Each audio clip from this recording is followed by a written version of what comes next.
तो आज का हमारा लेक्चर है सर्जरी ऑफ पेरिकार्डियम। नाम से ही समझ आ रहा है कि पेरिकार्डियम है, उसकी क्या हो रही है, सर्जरी हो रही है ना।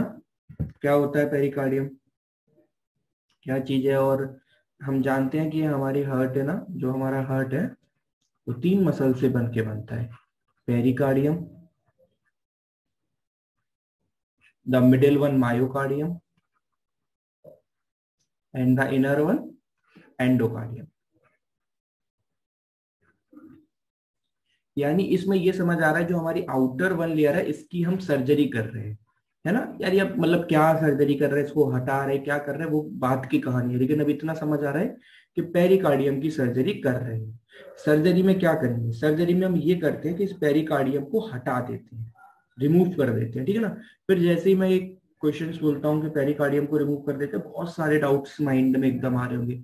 सर पेरिकार्डियम को हटा रहे हैं तो मायोकार्डियम को भी तो हटा सकते हैं, एंडोकार्डियम को भी तो हटा सकता है, इन्हें क्यों नहीं हटाएंगे। ठीक है, पेरिकार्डियम हटा रहे हैं तो कौन कौन सी कंडीशन होगी जब हम पेरिकार्डियम हटाएंगे। फिर अगला क्वेश्चन ये भी दौड़ रहा होगा कि सर अगर वो पेशेंट है कोई भी जिसकी, मतलब ये तो हमें पता है बच्चों जैसी बात है कि सर ठीक है मान लो मैं उसकी कोई ना कोई पेरिकार्डियम में प्रॉब्लम हो रही होगी, इसी वजह से पेरिकार्डियम को हटा रहे हैं। वरना ऐसा तो है नहीं कि नॉर्मल इंसान है आओ पकड़ो तुम्हारी पेरिकार्डियम हटा दें, ऐसा तो है नहीं। तो अब हटाने के बाद उसको कोई प्रॉब्लम हो रही होगी कि नहीं, क्योंकि अगर बॉडी में कोई भी चीज को रिमूव कर रहे हैं तो सीधी सी बात है कि सर उसको कोई प्रॉब्लम हो रही होगी।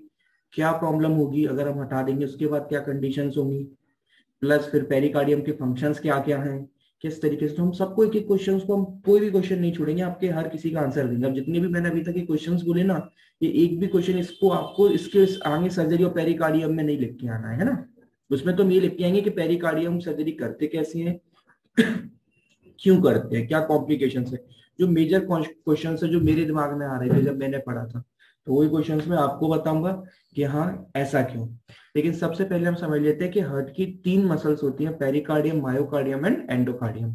इसको इंट्रोडक्शन टू हार्ट में भी हमने बहुत अच्छे से डीप में समझा था। और हम ये भी जानते हैं जो हमारी पेराइटल, अब जो पेरिकार्डियम होती है ये हमारी दो पार्ट में डिवाइड होती है, हम हमेशा जानते हैं कि इस पे अगर मैं इस तरीके से हार्ट बोलूं, ये मेरा हार्ट है, इसके ये हार्ट तीन मसल्स से बना है।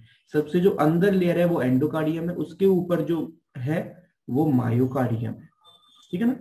अब सबके फंक्शंस हम बात कर चुके हैं, लेकिन फिर भी मैं आपको एक एक करके जानकारी दूंगा। सबसे बाहर है वो है हमारी पेरिकार्डियम, या दैट्स आउटर वन। ये तीनों मसल से मिलकर हार्ट बना हुआ है। अब जो पेरिकार्डियम है ना, ये सिंगल मसल नहीं होती, ये दो मसल से बनी होती है। और इसमें नहीं है, ये हर ऑर्गन में होता है।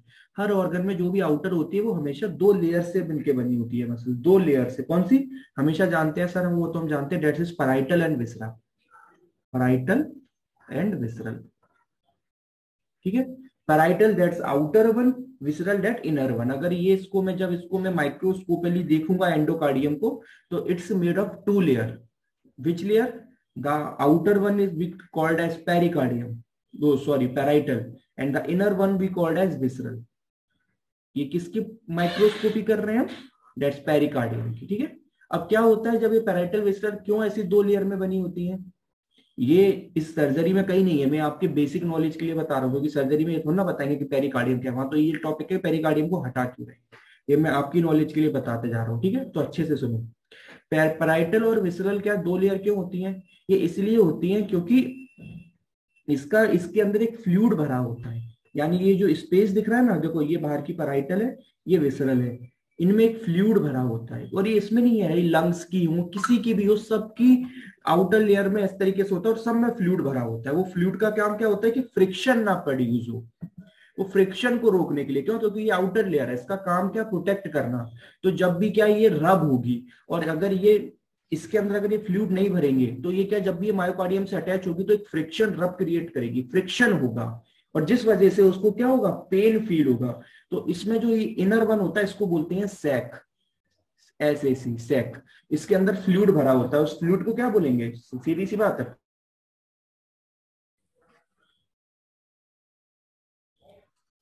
कौन सा फ्लूइड बोलेंगे उसको, पेरिकार्डियल फ्लूइड। इस फ्लूइड की काम ही यही है कि फ्रिक्शन को कम करता है हर आउटर लेयर पे। लंग्स में भी सुना होगा, लंग्स की भी जो आउटर लेयर होती है उसमें भी हर ऑर्गन के आउटर लेयर की, हर ऑर्गन के आउटर लेयर की जनरली फंक्शन सेम होते हैं, ठीक है ना। और उसके अंदर की लेयर से उनके अलग होते हैं, लेकिन हर ऑर्गन के आउटर लेयर के फंक्शन जनरली सिम्टम सेम होते हैं, और हर किसी की दो लेयर में ही होती है, बाहर पैराइटल होती है, अंदर विसरल होती है, और जिसके अंदर एक स्पेस होता है, इसको सैक बोलते हैं, इसके अंदर एक फ्लूइड भरा होता है। हार्ट के रिस्पेक्ट में उसको वही नाम देंगे, क्या, पेरिकार्डियल फ्लूइड। ये फ्रिक्शन को कम करता है ना, पेरिकार्डियल फ्लूइड।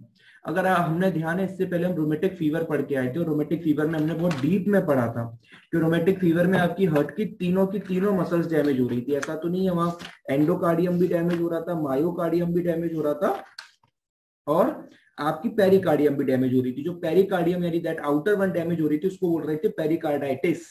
क्या बोलते थे? पेरिकार्डाइटिस। उसमें आपकी पेरिकार्डाइटिस हो रही थी, यानी जो बाहर लेयर है वो डैमेज हो रहा है। हम इंटरनल लेयर की बात नहीं करेंगे क्योंकि नवे में नहीं पढ़ना है, ठीक है ना, इसमें इसकी सर्जरी पढ़ रहे हैं। तो पेरिकार्डाइटिस हो रही थी, मैंने आपको बताया भी था कि ब्रेड एंड बटर एप्रियंस होती थी। उसकी वजह से क्या होता था? फ्रिक्शन रब होता था। मैंने बताया ना कि क्यों, क्योंकि वहां पर जो पैराइटल और विसरल है वो डैमेज होने लग जाती थी, तो फ्लूइड नहीं रहता था, तो फिर एक दूसरे से वो रब करने लग जाती थी। तो विसरल रब, फ्रिक्शन रब होता था, जिससे आपको पेन होता था, है ना।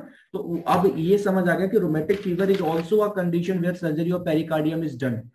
अगर जहां पर रोमेटिक फीवर की एक कंडीशन है कि आपको रोमेटिक फीवर हो गया और वहां की पेरिकार्डियम खराब होगी, तो उधर भी आपको पेरिकार्डियम की सर्जरी करनी पड़ जाएगी। यानी हर वो कंडीशन जहां आपकी पेरिकार्डियम हो रही है डैमेज, ठीक है। अब ये अब माइंड में सेकंड, ये तो हमें सर समझ आ गया, ठीक है, चलो पेरिकार्डियम में इन्फ्लाम, मतलब कुछ भी हो रहा है पेरिकार्डियम में खराब होना है। और अब इसके फंक्शंस बता दो सर, क्या क्या फंक्शंस हैं इसके मेजरली। इसके सिर्फ तीन ही फंक्शंस होते हैं, तीन फंक्शन होते हैं, और वो जनरली हर ऑर्गन के आउटर लेयर के फंक्शन होते हैं। इसका पहला, अपन हम हार्ट की बात करते हैं, तो इसका पहला फंक्शन होता है कार्डियक पोजीशन। क्या फंक्शन होता है? Cardiac position. हम हमारा हार्ट जानते हैं कहाँ रखा हुआ है? मीडिया स्टर्नम में रखा हुआ है, एकदम हमारे मीडिया स्टर्नम रीजन में हार्ट रखा हुआ है। अब हार्ट अपनी पोजीशन पे कैसे रहेगा? कहीं वो राइट को ना शिफ्ट हो जाए, लेफ्ट को ना शिफ्ट हो जाए, राइट लेफ्ट लंग को अफेक्ट ना करे, तो वो अपनी पोजीशन में कैसे बना हुआ है? Because of dead layer, pericardium उसको उसकी पोजीशन में बना के रखी हुई है। और ये स्पेशली इसके लिए भी नहीं होता, हर ऑर्गन के लिए भी होता है। हर ऑर्गन की जो आउटर लेयर होती है वो भी उनके जनरली 90% जो आउटर लेयर के सिम्टम्स, जो फंक्शंस होते हैं वो सेम होते हैं। हम हार्ट की बात कर रहे हैं, तो हार्ट की जो आउटर लेयर है पेरिकार्डियम, उसका पहला काम है कार्डियक को पोजीशन में रखना, कहीं वो उधर ना चला जाए, उधर ना चला जाए। दूसरा इसका मेन काम होता है सेपरेशन, किससे? From myocardium. जो इसके नीचे की लेयर है, इससे दूर रखना। ये लेयर क्या करती है कि सेपरेशन फ्रॉम मायोकार्डियम, जो हमारे और अदर के आसपास के जो ऑर्गन्स हैं, जैसे हार्ट के पास लंग्स हैं, है ना, तो वो लंग्स वगैरह क्या करें, वो हार्ट की मायोकार्डियम से टच ना हो जाए, तो उससे इसको दूर रखना। वैसे एक बात याद रखना, पेरिकार्डियम का कोई भी डायरेक्ट फंक्शन हार्ट के फंक्शन को रेगुलेट नहीं करता। पेरिकार्डियम का कोई भी रोल नहीं है हार्ट के फंक्शन को रेगुलेट करने में, बिल्कुल भी नहीं। क्यों? कार्डियक पोजीशन को मेंटेन कर रहा है, तो पोजीशन से क्या, हार्ट का फंक्शन क्या, ब्लड पंप करना, तो उसका कोई इससे काम है क्या? नहीं, पोजीशन बिल्कुल नहीं है। सेपरेशन फ्रॉम मायोकार्डियम, मायोकार्डियम से बाकी सब ऑर्गन्स को दूर रखना, क्या इससे अगर हार्ट का फंक्शन कोई रेगुलेट होता है? नहीं। थर्ड काम इसका जो मेन है वो है प्रोटेक्शन। प्रोटेक्शन, आसपास इतने सारे ऑर्गन्स हैं, वो प्रेशर दबाकर हार्ट को कंप्रेस ना कर दें। लंग, किसी दिन लंग्स में कोई प्रॉब्लम हो गई, तो लंग्स अगर भरने लग गए, या लंग्स में आसपास है कोई भी चीज है, या फिर सपोज करो आप ही हो, आपके ऊपर एकदम कोई पंच मार दे, अब आज सीधे हार्ट रखा है मायोकार्डियम में, या फिर कोई ट्रोमा हो जाए, कुछ भी हो जाए, खतरनाक इंजरी हो जाए। वैसे तो ये तो मुश्किल है कि कोई सामने से पंच, तो कि आगे ऊपर से आपका पूरा रिप गेज है, वो मैं गलत बोल रहा हूँ, मगर बोल रहा हूँ कोई एडवांस लेवलमेंट की इंजरी हो, एडवांसमेंट इंजरी हो, खतरनाक इंजरी हो, है ना, छोटी मोटी पंच वंच जैसा कुछ नहीं हो तो रिप गेज है। तो कोई एडवांसमेंट की अगर इंजरी हो लेवल की, तो वहां पर आपको कौन प्रोटेक्ट करके रखता है कि हार्ट को, वो प्रोटेक्ट करके रखता है पेरिकार्डियम। यानी सर ये भी फंक्शन इसका ऐसा नहीं है जो हार्ट के फंक्शन को रेगुलेट करे, बिल्कुल नहीं। तो हार्ट के फंक्शन को रेगुलेट कौन करता है? सर इंट्रोडक्शन टू हार्ट में समझ के आए हैं, मायोकार्डियम। मायोकार्डियम का काम होता है हार्ट को कॉन्ट्रैक्ट करना। क्यों? हार्ट का एक ही काम है ब्लड को पंप आउट करना, और ब्लड को पंप आउट कौन करता है? Myocardium. Myocardium is help into contraction of the heart, first one.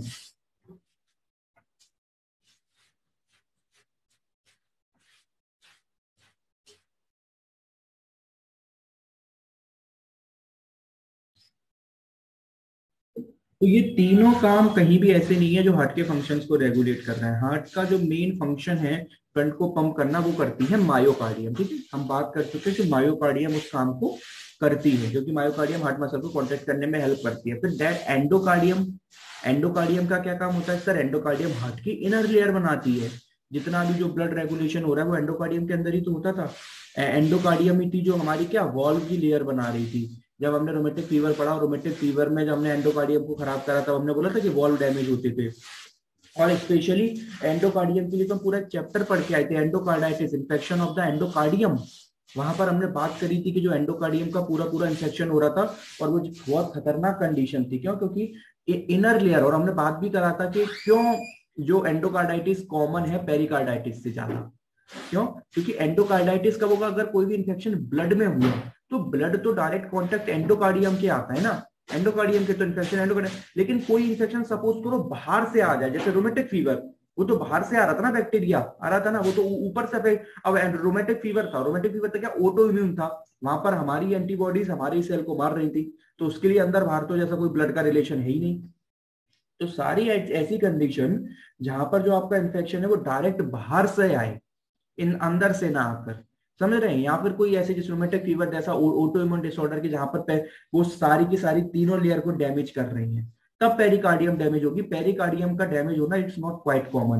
वो जब है कोई कि बाहर से कोई इन्फेक्शन आ जाए, अंदर से जो, और जो इन्फेक्शन मेजरली कॉमन आते हैं ना वो अंदर से आती है ब्लड के थ्रू, और ब्लड डायरेक्ट कॉन्टेक्ट में होता है एंडोकार्डियम के, इस वजह से एंडोकार्डाइटिस कॉमन थी। ठीक है ना?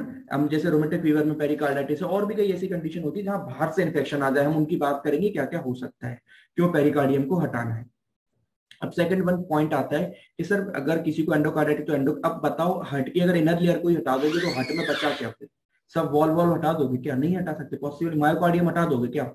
नहीं हटा सकते सर, वो तो हार्ट को कॉन्टेक्ट कर रही है, तो हार्ट को कॉन्टेक्ट कौन करेगा? हार्ट ही बंद।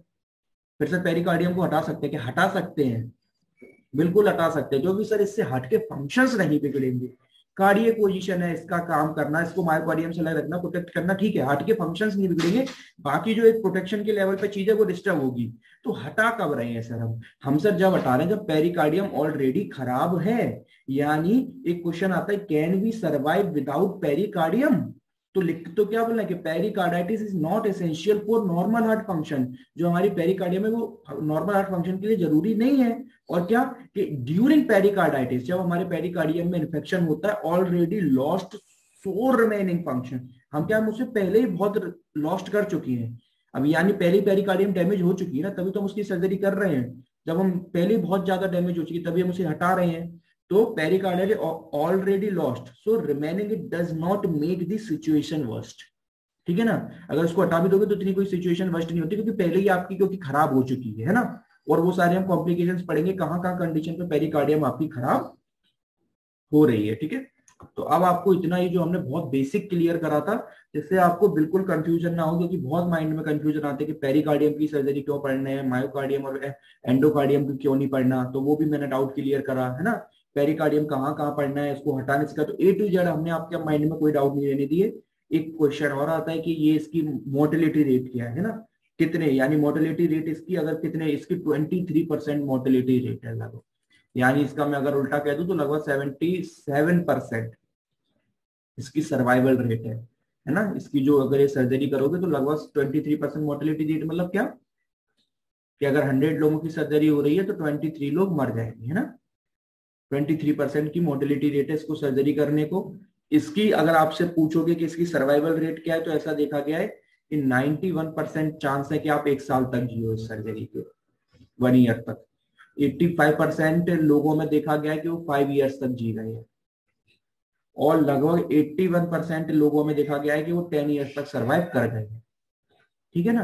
तो इस तरीके से ऐसा देखा गया है। तो बिल्कुल आपको समझ आ रही होगी, पहले ही हालत खराब होती है पेरिकार्डियम की वजह से, क्योंकि पेरिकार्डियम डैमेज। अच्छा, पेरिकार्डियम डैमेज होगी तो होगा क्या सर? होता क्या है, सोचो, दिमाग लगाओ। बहुत कॉमन चीज है। एक तो बात कर चुके हो कि सर पेन होगा, फ्रिक्शन रब होगी, वो तो हम बात कर चुके हैं, क्योंकि लेयर डैमेज हो रही है तो क्या होगा। अब क्या होता है कि इस लेयर का काम क्या होता है, अब देखो बहुत सिंपल सी बेसिक सी बात है। आपका हार्ट क्या करता है, कॉन्ट्रैक्ट रिलैक्स करता है, यानी नॉर्मली साइज में बड़ा होता है, छोटा होता है।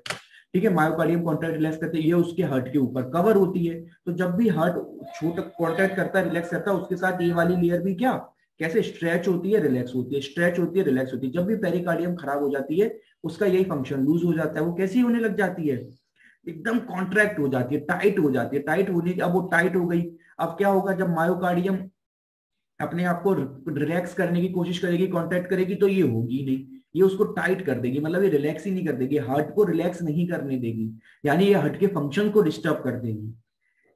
समझ रहे हो, बहुत बेसिक सी बात बोल रहा हूं। ये मेरा हार्ट है, ये हार्ट की लेयर है मायोकार्डियम, हार्ट की ये लेयर है मायोकार्डियम, ठीक है। उसके ऊपर लेयर है पेरिकार्डियम, ये चढ़ी हुई है। अब हार्ट जब ऐसे रिलैक्स करता है ना, तो ये भी क्या होती है, ये भी खुल जाती है, जब बंद करता है तो ये भी हो जाती है, इसका ये इस तरीके से ये भी काम करती है। अब ये हो जाए, क्योंकि जब इसके अगर ये खराब हो गई, पेरिकार्डियटिस हो गया, यानी इसका का इसके सेल्स क्या हो जाएंगे, मत डिसफंक्शन हो जाएंगे। जब भी हम जानते हैं इसके सेल्स क्या जो कॉन्टैक्ट रिलैक्स की फंक्शन है वो लूज हो जाएंगे, लूज हो जाएंगे तो टाइट करके पकड़ लेगी इस तरीके से, टाइट। अब जब भी हार्ट रिलैक्स कॉन्टैक्ट करने की कोशिश करेगा, करने ही नहीं देगी, एकदम टाइट। तो अब क्या करेगा, हार्ट को ये क्या नहीं करने देगी, ब्लड पंप आउट नहीं करने देगी। तो वहां तो ऑलरेडी ऐसी कंडीशन हो गई कि आपके मरने वाली कंडीशन हो गई। तो फिर वहां पर हम क्या करते हैं, पेरिकार्डियम को काट कर ऊपर वाली को अलग करके हटा देते हैं, बोले हटो, निकलो बाहर, चलो, जिससे क्या हार्ट प्रॉपर काम कर पाए। हाँ बिल्कुल बात सही है कि बहुत सारी प्रॉब्लम्स आएंगी, प्रोटेक्शन नहीं रहेगा, डायरेक्ट हार्ट कॉन्टेक्ट में आएगा, सब कुछ है, मान रहा हूँ, इसलिए हमने मोर्टेलिटी रेट भी 23% बोली। लेकिन क्या करें, इस कंडीशन में अगर नहीं हटाओगे तो ऑलरेडी इंसान मर ही रहा है ना, बिल्कुल मर जाएगा। क्योंकि ये टाइट टाइट जैसे जैसे टाइम होता चला जाता है, और टाइट होती जाती है, और टाइट हो जाती है, और हार्ट को दबाने लग जाती है ना। तो बस इस रीजन की वजह से हमें सर्जरी करनी पड़ जाती है। तो पेरिकार्डियोटॉमी क्या, is the surgical removal of a portion और ऑल ऑफ द पेरिकार्डियम। जो हमारी पेरिकार्डियम है उसका या तो कुछ पार्ट जितना खराब हो गया, या पूरी को हम हटा देते। It is also called as pericardial stripping. Stripping का मतलब ही समझते हो ना, स्ट्रिप करना, ऐसा देखते हो ना, कोई भी चीज को ऐसे स्कारपल लेके, स्ट्रिप जानते हो ना, स्कारपल लेके, जैसे ये लेयर है तो उसको स्कारपल से कट करते चले जाते हैं ना, करा होगा स्ट्रिपिंग, तो उसको स्ट्रिपिंग करना ही बोलते हैं। देखो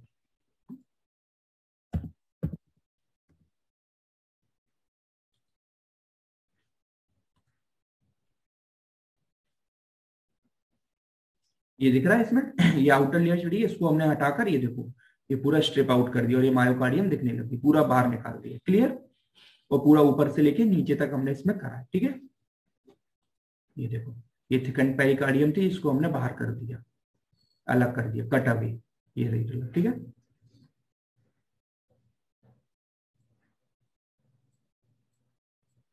it is also called as pericardial stripping. The pericardium ये क्या है, हम जानते हैं डबल्ड वॉल्ड है। मैं इसको अब जितना मैंने समझाया ना, वही अंदर लिखा हुआ है। डबल वॉल्ड कौन थी पैराइटल और विसरल, पैराइटल बाहर, विसरल अंदर। उनके अंदर क्या होता था, एक सैक होता था जिसके अंदर कौन फ्लूइड भरा होता था, उस फ्लूइड का नाम क्या था, पेरिकार्डियल फ्लूइड, ठीक है।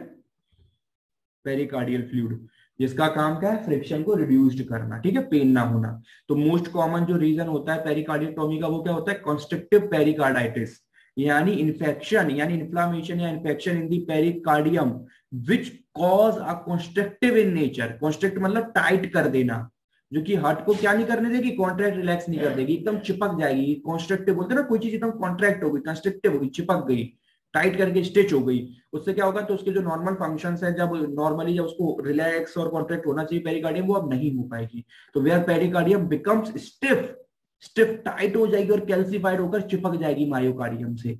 और मायोकार्डियम जब क्या कॉन्टैक्ट रिलैक्स करेगा, तो ये उसे प्रॉपर नहीं करने देगी। The stiff pericardium prevents the heart from stretching as it's normally does when it beats. जब हार्ट नॉर्मली बीट कब करता है, जब लब डब कब साउंड, जब रिलैक्स करते हैं, कॉन्टैक्ट रिलैक्स करते हैं, ठीक है। उस तरीके से आप जानते हो लब साउंड कब आते हैं, जब हमारे एट्रियो वेंट्रिकुलर वॉल्व्स क्या करते हैं, कॉन्ट्रैक्ट करते हैं। और हमारा डब साउंड कब सुनाई देता है, जो हमारे सेमिल्यूनर वॉल्व्स हैं वो कॉन्ट्रैक्ट करते हैं, ठीक है। तो उन केसेस में हमें सुनाई देता है। तो वो नॉर्मल क्या है, हमारा हार्ट प्रॉपर बीट नहीं कर पाएगा। इंडिकेशंस क्या रहेंगी, सारी कंडीशंस लिख दो, जैसे इन्फेक्शन ऑफ द हार्ट और पेरिकार्डियम ड्यू टू बैक्टीरिया, वो सारी कंडीशन। इन्फेक्शन होना कि इन्फेक्शन हो गया है हार्ट में, या फिर इनर हार्ट में, और फिर उसका इन्फेक्शन फैल के ऊपर आ गया, या डायरेक्टली पेरिकार्डियम में ही हो गया, ठीक है, ड्यू टू बैक्टीरिया और वायरस। और क्या हो सकता है, प्राइमरी कैंसर, किसके, जो अब ये आउटर लेयर है, तो सीधी सी बात है कि जो भी बाहर से प्रॉब्लम आएगी, सबसे पहले फेस कौन करेगा, ये हमारी कंट्री में आर्मी सबसे बाहर है, तो कोई भी बाहर से हमला होगा तो सबसे पहले कौन अफेक्ट होगा, हमारी आर्मी। लेकिन अगर देश के अंदर ही हमला होने लग जाए, तो सबसे पहले अफेक्ट कौन होगा, जो हमारे नॉर्मल पुलिस है, हम है, ह्यूमन है जो अंदर रह रहे हैं, वो अफेक्ट होंगे। लेकिन बाहर से हमला होगा तो सबसे पहले आर्मी अफेक्ट होगी। तो वही काम होता है कि हार्ट में जब भी बाहर से कोई प्रॉब्लम आती है, सबसे पहले पेरिकार्डियम अफेक्ट होगी। अगर विद इन हार्ट होगा तो सबसे पहले एंडोकार्डियम होगी। लेकिन अगर हम इंटरनल अफेक्ट हो रहा है और ये हमला ज्यादा बड़ा हो गया तो वो हमारी आर्मी को भी अफेक्ट करेगी, है ना, क्योंकि वो फिर अंदर से बाहर की तरफ जाएगा। क्लियर। प्राइमरी कैंसर जैसे बाहर के कुछ कैंसर्स होते हैं, मीजोथेल्मिया का मतलब होता है ट्यूमर होना, या आपके पेरिकार्डियम पर क्या होता है, पेरिकार्डियम का कैंसर हो जाए, ठीक है। या फिर cancer metastasis from elsewhere in the body, कि कहीं और का कैंसर, जैसे आसपास लंग्स की, जो लंग्स का कैंसर होता है बहुत कॉमन होता है। क्यों? क्योंकि लंग्स के डायरेक्ट कांटेक्ट में कौन होती है, पेरिकार्डियम, हार्ट क्लियर, तो इजीली वहां से फैल जाता है कैंसर, ठीक है। या रेडिएशन टू चेस्ट, मतलब सारी बाहर की चीजें लिखनी होती है, इसमें अंदर वाली नहीं लिख सकते, आ सकते। रेडिएशन टू चेस्ट, जिन लोगों को कोई सपोज करो लंग्स की प्रॉब्लम है, टीवी वगैरह, तो उनके बार बार क्या कर रहे हैं, एक्सरे हो रहे हैं। अब लंग का एक्सरे करोगे तो क्या उसकी रेडिएशन हार्ट में नहीं पड़ेगी? हार्ट में तो बेचारा बीच में, वो तो फ्री में मरता है। तो वो रेडिएशन कंटिन्यूअसली जब हार्ट पे पड़ती हैं तो वो भी क्या कर देती हैं, वो भी कैंसर प्रोड्यूस कर सकती हैं, पेरिकार्डियम को डैमेज करती है कंटिन्यूअसली बार बार। लंग्स की जो एक्सरेज है, ऐसा नहीं एक दो बार हमने करा लिए महीनों में सालों में, वो नहीं, जो बार बार हर महीने करा रहे हैं या महीने में 2 बार करा रहे हैं, तो बहुत ज्यादा अफेक्ट होते हैं सब चीजों से। या फिर क्रोनिक कंस्ट्रक्टिव पेरिकार्डाइटिस, एक खतरनाक लेवल पर, क्रोनिक लेवल पर आपकी पेरिकार्डाइटिस, आपकी पेरिकार्डियम में इन्फेक्शन हो जाए, वो कंप्लीटली कंस्ट्रक्टिव हो जाए, टाइट ठोकर चिपक जाए, तो इन सारे केसेस में हमें उसको स्ट्रिप करके आउट करके बाहर निकालना पड़ता है, ठीक है। क्या क्या रिस्क कॉम्प्लिकेशन हो सकती है इस सर्जरी की? अगर हमने सर्जरी कर ली उसके बाद क्या क्या कॉम्प्लिकेशन आ सकती हैं सर्जरी के बाद? हम सर्जरी क्या क्यों फेल हो सकती है भैया? एबनॉर्मल हार्ट रिदम हो सकती है, which can cause death in rare instance. Outer layer है, बहुत ही रेयर होता है कि ड्यूरिंग सर्जरी आपको हार्ट फंक्शन की वजह से आपकी डेथ हो, ठीक है ना, क्योंकि मैंने बोला ना इसका डायरेक्ट रोल हार्ट के फंक्शन को रेगुलेट करना नहीं है। तो ये बहुत नॉर्मली होता है कि आपकी हार्ट की रिदम को डिस्टर्ब करे, बहुत abnormal heart rhythm which can cause death in rare, हो सकती है मगर बहुत रेयर है। तो याद रखना इस सर्जरी के बाद बहुत रेयर है कि आपके नॉर्मल हार्ट फंक्शन डिस्टर्ब हो जिसकी वजह से आपकी डेथ हो, ठीक है ना, रेयर है। अब बाकी तो फिर हर सर्जरी की कॉम्प्लिकेशन